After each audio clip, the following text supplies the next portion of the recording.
আমার আগের একটা ব্লগে তোমাদেরকে বলেছিলাম যে শীতকালে মোটামুটি রিচ খাবার আমাদের বাড়িতে হতেই থাকে। তো আজকে দুপুরে খাবারের মেনুটা তোমাদের সাথে শেয়ার করছি, চলো। সাদা ঝুরঝুরে ভাত, সাথে রয়েছে মুগের ডাল, আর এটা রয়েছে বাটা মাছ। যার সাইজটা দেখো, বাটা মাছের কষা কষা করে রান্না করা বাটা মাছ। আবার পেটের ডিমও আছে বাটা মাছের। সাথে রয়েছে ট্যাংরা মাছ।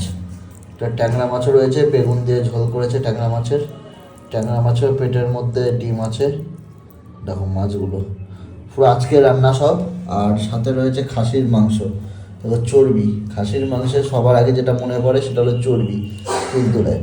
তার সাথে রয়েছে খাসির মাংস, মটন, যেটাকে অনেকে মটন বলো, আমি বলি খাসির মাংস। তো এই হলো আজকের আমার মেনু। তোমরা কে কে খেলে কমেন্টে অবশ্যই জানিও।